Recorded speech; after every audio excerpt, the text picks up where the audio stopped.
بسم اللہ الرحمن الرحیم۔ السلام علیکم ناظرین۔ آج جو پاکستان نے دیکھا اور آج D G I S P R اور D G I S I کی ایک جوائنٹ پریس کانفرنس ہوئی، اور اس طرح کی پریس کانفرنس پاکستان کی تاریخ میں پہلے کبھی نہیں دیکھی گئی، اور اس کی وجہ آپ کو پتہ ہے کہ پچھلے 5 6 7 ماہ سے جس طریقے سے عمران خان صاحب اور ان کی پی ٹی آئی جس طریقے سے وہ اٹیک کر رہے ہیں، وہ اداروں کے اوپر، وہ فوج کے اوپر، وہ آئی ایس آئی کے اوپر، وہ فوج کے سربراہ جنرل باجوہ صاحب کے اوپر، وہ ڈی جی آئی ایس آئی کے اوپر، جس طرح اوور آل اداروں کے اوپر ایک کنسسٹنٹ اٹیک ہو رہا ہے۔ اور پھر یہ جو آخری جو ابھی واقعہ جو ہوا، ارشد شریف کا واقعہ جو ہوا، ان کو سانحہ ہوا، اور اس کے اوپر جس طریقے سے بغیر سوچے سمجھے اور اسپیکولیشن کے بنیاد کے اوپر تمام تر ذمہ داری عمران خان صاحب کی طرف سے اور ان کے اپنے سوشل میڈیا کی طرف سے اس مطلب ہے کہ تمام تر اس قتل کی ذمہ داری وہ اپنے اداروں کے اوپر ڈالنے کی کوشش کی گئی ہے، ڈالی جا رہی ہے۔ اس کے اوپر یہ ایک انپریسیڈنٹڈ ہم نے ایک دیکھی کہ پریس کانفرنس ہوئی، اور ایک بیانیہ جو اتنے عرصے سے بنایا گیا اور جو اتنے عرصے سے جو بات کہی جا رہی تھی فوج کے اگینسٹ، اس کو مطلب کہ کاؤنٹر کرنے کے لیے یہ لگتا ہے کہ ایک کاؤنٹر ڈیسائسو اسٹرائک تھی فرام اسٹیبلشمنٹ سائڈ، فوج کی طرف سے، جس میں فوج کے ریپرزنٹیٹیو بھی تھے، مطلب ہے کہ جو اسپوکس مین تھے وہ بھی تھے، اور پھر ڈی جی آئی ایس آئی خود موجود تھے اس پریس کانفرنس میں، اور بڑا کلیئرلی مطلب ہے کہ عمران خان صاحب کا نام لیا یا نہیں لیا، لیکن یہ کہا گیا کہ جس طرح کا جھوٹا بیانیہ، فتنے والا بیانیہ جس طرح کا وہ بنایا جا رہا ہے، جھوٹ بولا جا رہا ہے، اور جھوٹ کی بنیاد کے اوپر نفرت پیدا کی جا رہی ہے، اداروں کے اگینسٹ، فوج کے اگینسٹ نفرت پیدا کی جا رہی ہے، آئی ایس آئی کے اگینسٹ نفرت پیدا کی جا رہی ہے۔ انہوں نے اس چیز کا حوالہ دیتے ہوئے کچھ فیکٹس اس قسم کے سامنے لے کے آئے کہ جو کہ مطلب ہے کہ بہت بڑے فیکٹس ہیں، اور جن میں مطلب ہے کچھ 4 5 چیزیں ایسی ہیں جو میں ڈسکس کروں گا۔ مطلب فرض کریں کہ آرمی چیف کی ایکسٹینشن مارچ میں، جس وقت عمران خان صاحب کی حکومت تھی، عدم اعتماد کی تحریک جس وقت وہ موو ہو چکی تھی، تو اس کو کاؤنٹر کرنے کے لیے عمران خان صاحب نے آرمی چیف کو فار انڈیفینٹ پیریڈ، غیر معینہ مدت کے لیے ایکسٹینشن دینے کا مطلب ہے کہ آفر کی تھی اس وقت۔ اچھا، سائفر کی بات، 7 کو سائفر آیا یا 8 کو مارچ کو سائفر آیا، 11 کو آرمی چیف نے سائفر کی بات کی عمران خان صاحب سے کیمرہ میں، اور وہاں پہ جب بات کی تو عمران خان صاحب نے کہا، جو پرائم منسٹر تھے اس وقت، کہ اس میں ایسی کیا بڑی بات ہے، اس میں کوئی خاص بات نہیں مطلب ہے۔ پھر اسی طریقے سے یہ جو سارا بیانیہ فوج کے اگینسٹ بنایا گیا، اور یہ جس قسم کی کیمپین چلائی گئی، اور نفرت کا یہ جو ساری کی سارا جو نفرت ابھاری گئی اپنی فوج کے اگینسٹ، اور بیانیہ بنا کے اپنے لوگوں کو ابھارا گیا فوج کے اگینسٹ، اس بیانیے میں جو کردار ایک انہوں نے اسپن ڈاکٹرنگ کا کردار ادا جو کیا سب سے بڑا ایز پر D G I S P R, وہ آئی ایس پی آر کا اے آر وائی کا کردار تھا، اور اس میں یہ بات بڑی اہم ہے اس میں۔ اور اس کے علاوہ ارشد شریف کے مرڈر کے اوپر جو اہم بات، اس میں کافی حقائق مطلب ہے کہ سامنے ابھی تک پریزنٹ کیے گئے۔ یہ اب فیصلہ کرنا بعد میں ہے کہ کس نے قتل کیا، اور اس کے اوپر D G I S P R نے کہا ہم تو کہیں گے کہ پوری دنیا کے، کہ آپ مطلب ہے کہ یو این کو بھی بے شک انوالو کریں، انٹرنیشنل آرگنائزیشن کو، جرنلسٹ آرگنائزیشن کو، سب کو انوالو کر کے ایک ایسی انویسٹیگیشن کریں کہ جو کہ کنکلوژن تک پہنچے اور پتہ لگے کہ اس میں کون شامل تھے۔ لیکن جو انہوں نے حقائق بتائے وہ بہت ہی مطلب ہے کہ اس قسم کے حقائق تھے کہ جس میں انہوں نے اے آر وائی کے مالک کا نام لیا، خاص طور کے اوپر سلمان اقبال کا، کہ جو ان کو پاکستان بلا کے ان کو انویسٹیگیشن میں شامل کیا جانا چاہیے، کیونکہ یہاں سے نکلنا ارشد شریف کا، اور یہ کہ جو ارشد شریف نہیں جانا چاہ رہے تھے، اس میں اگر ایک سائڈ کے اوپر پی ٹی آئی کا مطلب ہے کہ پی ٹی آئی کے چیف منسٹر پنجاب کے پی کا رول تھا کہ انہوں نے ایک تھریٹ الرٹ جاری کیا، اس تھریٹ الرٹ وہ جو غلط تھا یا ٹھیک تھا، یہ کہ جی ان کو خطرہ ہے، ٹی ٹی پی سے خطرہ ہے، اس قسم کا تھریٹ الرٹ جاری کیا، کے چیف منسٹر کی طرف سے جاری کیا گیا، اس کو کسی سے شیئر نہیں کیا گیا فیڈرل گورنمنٹ میں تاکہ اس کے مطابق کوئی اقدامات کیے جائیں، لیکن اس الرٹ کی بنیاد کے اوپر ڈرایا گیا، دھمکایا گیا، اور پھر سلمان اقبال صاحب نے ان کو فیسیلیٹیٹ کر کے یہاں سے دبئی لے کے گئے، اور دبئی سے پھر ان کو کینیا لے کر گئے، اور وہاں پہ یعنی کہ کس نے ان کو وہاں پہ فیسیلیٹیٹ کیا۔ تو اس کا مطلب بہت ڈیٹیلز، ایک ڈیٹیل تو نہیں بتائی، لیکن انہوں نے یہ کہا کہ اس میں اگر ایک طرف پی ٹی آئی کے چیف منسٹر یا پی ٹی آئی کا کردار تھا تو دوسری طرف سلمان اقبال کا کردار تھا، اس لیے انہوں نے کہا کہ اس چیز کو انویسٹیگیشن ہونی چاہیے. اور یہ بہت ہی مطلب ہے کہ اہم پریس کانفرنس تھی. ڈی جی آئی ایس نے کھل کے کہا، مطلب ہے کہ عمران خان کا نام تو نہیں لیا لیکن ان کے بیانیے کا حوالہ دے کے کہ جھوٹ کی بنیاد کے اوپر مطلب ہے کہ کیسے نشانہ بنایا جا رہا ہے اداروں کو، اور یہ ہے کہ آپ کتنی آسانی سے کتنی روانی کے ساتھ آپ فتنے اور فساد کی بات کرتے ہیں، اور خطرات جس کی وجہ سے، جس کے لیے خطرہ ہے پاکستان کو، خطرات ہوتے ہیں جس کے لیے پاکستان کے انسٹیٹیوشنز بدنام ہوتے ہیں. ایک جھوٹا نظریے کو پروپیگیٹ کیا جا رہا ہے. اور انہوں نے یہ بھی کہا کہ غیر قانونی کام چونکہ ہم نہیں کرنا چاہ رہے، ہم نے اپنے آپ کو ڈس ایسوسیٹ کیا. ہم نے کہا ہم اے پولیٹیکل رہیں گے، تو ہم سیاست میں ہمارا کوئی مداخلت نہیں رہے گی. ہم بیک گراؤنڈ میٹنگ سے بھی انہوں نے کنفرمیشن کی کہ بیک گراؤنڈ میٹنگز ہماری ہوتی رہیں. عمران خان صاحب سے بھی ایک میٹنگ ہوئی، لیکن ہم نے انہیں یہی کہا کہ قانون اور قاعدے سے، قانون اور آئین سے بیونڈ ہم کوئی کام کرنے کے لیے تیار نہیں. ہم کوئی غیر قانونی کام نہیں کریں گے. ہم یہی بات کہ جی ہم نے چونکہ فیصلہ کر لیا کہ ہم سیاست سے باہر ہیں، کسی ایک گروہ کے ساتھ ہم منسلک نہیں ہو سکتے، اس کے لیے ہم فیسیلیٹیشن کا کردار نہیں ادا کر سکتے، اس کے پولیٹیکل آبجیکٹیوز کے حصول کے لیے ہم کوئی کردار ادا نہیں کر سکتے. اور وہی بات انہوں نے کی کہ جی اتنی تعریفیں، انہوں نے ایک بات سوال کے جواب میں یہ کہا کہ آرمی چیف کی وہ تو اتنی تعریفیں کرتے تھے، اتنی تعریفیں کرتے تھے، اور مارچ میں تو انہوں نے فار انڈیفینٹ پیریڈ بہت لمبے عرصے کے لیے ان کو ایکسٹینشن دینے کی بھی آفر کر دی تاکہ عدم اعتماد ظاہر ہے ان کے خلاف بچ جائے. لیکن یہ کیا ہوا کہ اتنی تعریفیں جن کی جاتی تھی سب کچھ، اور پھر ایک دم سے ہی جو ہے ان کو ولن بنا کے اور ان کے متعلق مطلب ہے کہ میر جعفر، میر صادق، یہ وہ سارا کچھ نیوٹرلز کو گالی بنا کے رکھ دیا گیا اور اس طرح کی بات. تو یہ کہ جی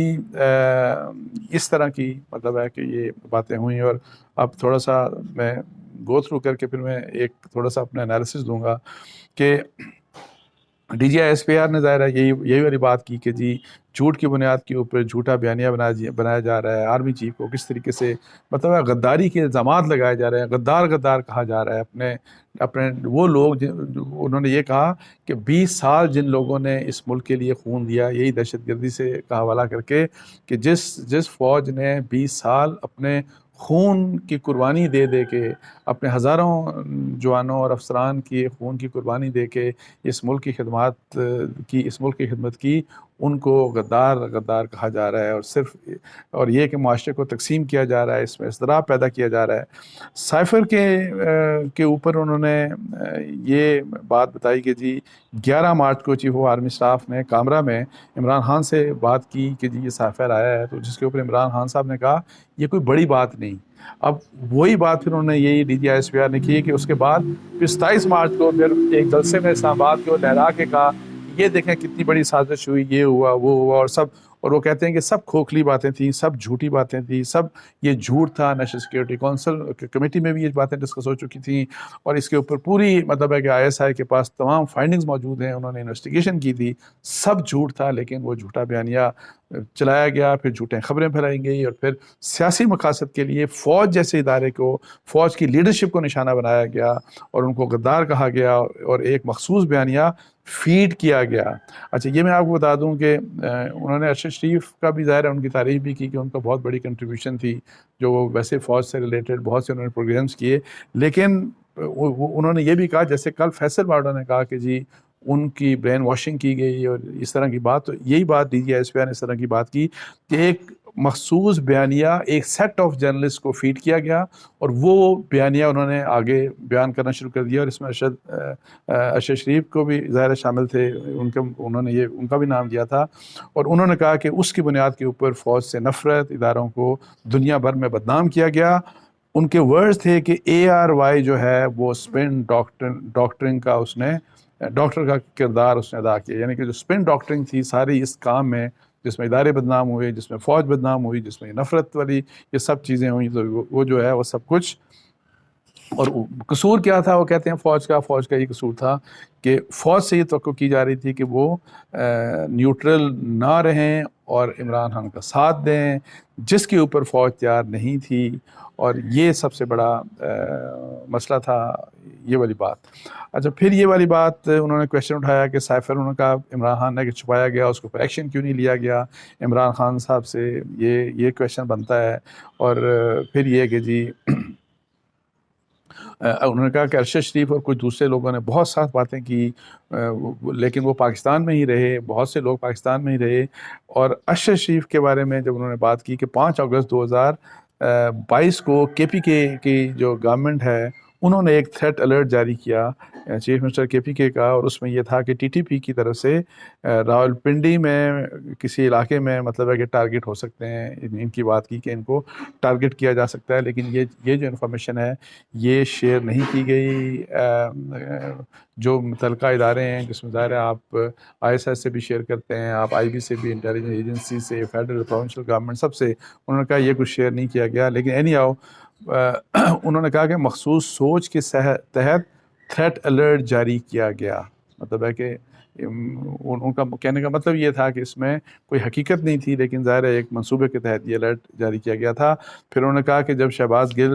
19 اگست کو شہباز گل نے جب بات کی، پھر ان کی جو اریسٹ ہوئی تو وہاں پہ جب ARY کے ایک صاحب کو پکڑا گیا تو ان سے جو تحقیقات ہوئیں تو انہوں نے یہ کہا کہ سلمان اقبال نے ارشد شریف کو کہا کہ جلد از جلد پاکستان کو تم چھوڑ کے دبئی چلے جاؤ، یعنی یہ ARY کے اپنے بندے نے جب ان سے تحقیقات ہوئی، انہوں نے کہا کہ سلمان اقبال نے ارشد شریف کو کہا کہ فوری طور کے اوپر آپ دبئی چلے جائیں، اور پھر بیانیہ پھر یہ بنا دیا کہ ارشد شریف کو قتل کر دیا۔ اچھا، پھر یہ اسی وقت پھر بیانیہ یہ بھی بنایا گیا، وہ کہتے ہیں اس کے بعد جب بھجوانے کی بات کی گئی کہ ارشد شریف کو قتل کر دیا جائے گا، ارشد شریف کو قتل کر دیا جائے گا۔ اچھا، پھر 9 سپٹمبر کو انہوں نے یہی والی بات تھی کہ انہوں نے دبئی سے واپس آنا تھا۔ انہوں نے کہا کہ جب وہ واپس گئے اداروں نے ان کو نہیں روکا، پشاور سے گئے تھے، پروٹوکول کے ساتھ گئے تھے، جو KPK کی گورنمنٹ تھی کی سرکاری گاڑی تھی اس کے اوپر ان کو لے جایا گیا، وہاں پوری فیسیلیٹیشن انہوں نے کی، لیکن کسی ادارے کی طرف سے ان کو نہیں روکا گیا، اور وہ UAE چلے گئے۔ UAE میں دبئی میں اچھا کس نے ان کو ٹھہرایا، کہاں ٹھہرایا، وہ کون تھا؟ اچھا، پھر یہی والی بات کہ جی UAE دبئی میں جب ان کا ویزا ایکسپائر ہو گیا، اب ظاہر ہے جب ویزا ایکسپائر ہو جائے تو آپ کو کہیں اور ٹریول کرنا پڑتا ہے، تو انہوں نے کہا تھا کہ سوال اٹھایا کہ کون تھے جنہوں نے ان کو دبئی سے جانے پہ مجبور کیا، کینیا جانے پہ مجبور کیا، کس نے ان کو مشورہ دیا کہ آپ کینیا جائیں؟ اور انہوں نے کہا کہ کوئی 2-3 ملک نہیں، بلکہ انہوں نے کہا کہ 15, 20 یا 25 ملک ایسے ہیں جہاں پہ پاکستان کے لوگ جو ہیں وہ آن ارائیول جن کو ویزا دیا جا سکتا ہے، تو ان تمام ملکوں میں سے کیوں کینیا کو چنا گیا جہاں پہ ارشد شریف کو بھیجا گیا، اور کس نے بھیجا، وہ والی انہوں نے یہ بات کی۔ پھر یہ کہ جی پاکستان میں کس کس سے اس کے رابطے تھے، پھر وہ جو خرم اور دوسرا مراد یا پتہ نہیں واٹر جو بھی نام تھا، جو ڈرائیور اور کزن کی بات کی جا رہی ہے کینیا میں، جب ان کو مطلب ہے کہ قتل کیا گیا جس وقت ارشد شریف کو، تو یہ کہ جی اور ان کا اور سلمان اقبال کا آپس میں کیا تعلق تھا، تو یہ ساری جو باتیں ہیں ان کا یہ باتیں کر کے، یہ بیک گراؤنڈ کر کے انہوں نے کہا کہ سلمان اقبال کا ذکر بار بار آتا ہے۔ اب جب آپ یہ بہت سی چیزیں وہ کہتے ہیں کہ جب آپ دیکھ رہے ہیں، جب آپ کو جن حقیقتوں کو، ریالٹیز کی بات، فیکٹس کی بات وہ کر رہے تھے، تو سلمان اقبال کا نام بار بار آتا ہے، اور وہ یہ کہتے ہیں، پھر انہوں نے ڈیمانڈ کیا کہ ان کو پاکستان واپس بلایا جائے اور ان کو انویسٹیگیشن میں شامل کیا جائے۔ انہوں نے اپنے آپ کو کنکلوڈ نہیں کیا انہوں نے کہ کس نے قتل کروایا ہے، کس نے قتل کیا۔ وہ کہتے ہیں یہ چیزیں تو خیر آپ ظاہر ہے فیصلہ کمیشن کرے گا، انکوائری کرے گی، سب کچھ ہوگا، لیکن جو حقائق ہیں انہوں نے کہا کہ یہ حقائق ہم آپ کو بتا دیتے ہیں، چونکہ ابھی تک آپ کو بتایا کہ یہ جو سب سے بڑا پروپیگنڈا انفارچونیٹلی یہ کیا جا رہا ہے، وہ PTI کی طرف سے، عمران خان صاحب کی طرف سے، اور اس کا نشانہ فوج ہے کہ یہ فوج نے کروایا اور یہ فوج کی طرف سے ہوا۔ پھر اس کے اوپر ظاہر ہے میں نے آپ کو بتایا کہ DG ISI نے کیا باتیں کی، اور بہت ہی انپریسیڈنٹڈ یہ ایونٹ تھا آج کا، اور یہ میری ذاتی رائے میں عمران خان صاحب نے جس طریقے سے فوج اور ISI کو جس طریقے سے پچھلے 5, 6, 7 مہینوں میں دیوار سے لگایا، تو آج اس کا ایک آپ کو ریئیکشن نظر آیا، اس کا ایک کاؤنٹر انہوں نے ایک اوفینسو اپنا سٹرائک مطلب ہے کی، اور انہوں نے کچھ ریالٹیز بتائیں، کچھ فیکٹس بتا کے، لیکن عمران خان صاحب کو انہوں نے بغیر ان کا نام لیے ایڈریس کیے، انہوں نے یہ بات ضرور کی کہ جھوٹ بولا جا رہا ہے، جھوٹا بیانیہ بنایا جا رہا ہے، جان بوجھ کے لوگوں کو فوج کے اگینسٹ نفرت اباری جا رہی ہے، فوج کی ٹاپ کمانڈ جو ہے، اسٹیبلشمنٹ کی جو ٹاپ کمانڈ ہے، ان کو ٹارگٹ کیا جا رہا ہے بلا وجہ. سو یہ ساری چیز جو ہے، یہ بہت بڑا واقعہ ہے پاکستان کی، مطلب ہے کہ تاریخ میں آپ کو بتا دوں. اور اب اس کے بعد کیا ہوگا، اب یہ دیکھنا ہے کہ اب عمران خان صاحب، مجھے جو سب سے زیادہ انتظار یہ ہے کہ اب دیکھتے ہیں کہ عمران خان صاحب کس طرح سے ریئیکٹ کرتے ہیں. کیا عمران خان صاحب وہ عمران خان صاحب جو کہ جن کو یہ ریئلائزیشن ہے کہ فوج کو اگر آپ اس طرح سے ٹارگٹ کریں گے تو یہ پاکستان کا بہت بڑا نقصان ہوگا، لیکن اس ریئلائزیشن کے باوجود انہوں نے انفارچونیٹلی اپنی سیاست کے لیے فوج کو ٹارگٹ کرنا شروع کیا، نیوٹرلز کو گالی بنا دی، اور میر جعفر، میر صادق، اور پھر ایک نہیں دو نہیں بہت سے لوگوں کو اشاروں کنایوں سے انڈیویجولی ان کو ٹارگٹ کرنا شروع کر دیا، جس میں آرمی چیف بھی شامل ہیں، جس میں DGIS بھی شامل ہیں، جس میں اب تو DGC بھی شامل ہیں، جس میں DGISPR بھی شامل ہیں. اور نہ صرف یہ بلکہ فیوچر میں آنے والے آرمی چیف کو بھی انہوں نے ٹارگٹ کرنا شروع کر دیا. دس از اے ویری ڈینجرس ٹرینڈ. یہ بہت خطرناک بات ہے جو انفارچونیٹلی عمران خان صاحب کر رہے ہیں، اور جو ابھی جو لگ رہا ہے مجھے کہ جس طرح کی باتیں اب ارشد شریف کے مرڈر کے اوپر کی، تو ظاہر ہے اس کو پولیٹیکلی وہ استعمال کر رہے ہیں، اب تو اس میں کوئی شبہ کسی کو بھی نہیں ہے، اور ظاہر ہے اس کے اوپر وہ چاہ رہے ہیں کہ انکیش ہو یہ ان کے اپنے لانگ مارچ کے لیے اور ان کے اپنے پولیٹیکل آبجیکٹیوز کے لیے. لیکن ان کو کیا سنی سنائی بات کے اوپر یا اپنی اپریہنشنس کی بنیاد کے اوپر صرف اور بغیر تحقیقات کے رزلٹ کے انتظار کے اوپر کیا ان کو یہ کہنا چاہیے تھا کہ اس کی ٹارگٹ کلنگ ہے؟ اس کی ٹارگٹ کلنگ انہوں نے کرائی ہے، اور بڑے صاف، مطلب بڑے کلیئر اشاروں سے، نام فوج کا نہیں لیا لیکن انہوں نے بڑے کلیئر اشاروں سے کہا کہ یہ ان لوگوں نے، یہ تو وہاں بھی چلے گئے پیچھے اور انہوں نے اس کو مار دیا اور ٹارگٹ کلنگ کر دی اور یہ کر دیا اور وہ کر دیا سارا کچھ. سو اب دیکھنا یہ ہے کہ عمران خان صاحب کیسے ریئیکٹ کریں گے، کیسے رسپانس کریں گے. میری امید یہ ہے ان سے، اور میری درخواست یہ ہے عمران خان صاحب سے اور عمران خان صاحب کی جو PTI کی ٹاپ لیڈرشپ ہے، کہ خدا کا واسطہ ہے رک جائیں. یہ بڑے خطرناک کھیل میں آپ داخل ہو چکے ہیں. یہ میں فرام ڈے ون کہہ رہا ہوں کہ یہ بڑا ہی بہت ہی خطرناک کھیل ہے. آپ اپنی سیاست کے لیے، اپنے سیاسی ویسٹڈ انٹرسٹ کے لیے اتنا خطرناک کھیل نہیں کھیل سکتے. یہ کھیل پاکستان کے ساتھ کھیلا، مطلب ہے کہ آپ کی انٹینشن نہ بھی ہو تو، لیکن یہ کھیل پاکستان کے ساتھ کھیلا جا رہا ہے. اس کے بڑے سیریس کنسیکوینسز ہیں پاکستان کے لیے، اس کے بڑے سیریس کنسیکوینسز ہیں پاکستان کے انسٹیٹیوشنز کے لیے، فوج کے لیے، ISI کے لیے. اتنی نفرت کیوں پیدا کر دی آپ نے؟ پہلے تو یہ نفرت صرف آپ نے اپنے سیاسی مخالفین کے لیے پیدا کی تھی، مطلب ہے کہ آپ نے PMLN کے لیے نواز شریف وغیرہ، شہباز شریف وغیرہ، اور آپ نے to an extent Peoples Party کے لیے پیدا کی تھی. لیکن اب یہ آپ نے نفرت کا جو رخ موڑ دیا اپنی فوج کی طرف، اپنے ڈیفنس کے اداروں کی طرف. دس از ویری ڈینجرس. اس کو روکنا چاہیے. اس کو روک کے آپ ٹھنڈے دل سے اپنی پالیسی کو ریویو کریں اور تھوڑا سا اس چیز کو ختم کریں. یہ بہت خطرناک ہے، یہ پورے پاکستان کے لیے بڑے خطرناک ہے. یہ آپ کے، اور جو پاکستان کے لیے خطرناک ہوگا وہ PTI کے لیے کیسے ٹھیک ہو سکتا ہے، وہ آپ کے لیے کیسے ٹھیک ہو سکتا ہے. سو اس لیے اگر عمران خان صاحب کوئی بات سمجھنی چاہیے، اور ان کے ارد گرد جتنے لوگ ہیں ان کو بھی چاہیے کہ عمران خان صاحب کو سمجھائیں کہ رک جائیں، اب بہت ہو گیا، رک جائیں. اس کے ساتھ مجھے اجازت دیجیے. جزاک اللہ. السلام علیکم ورحمۃ اللہ.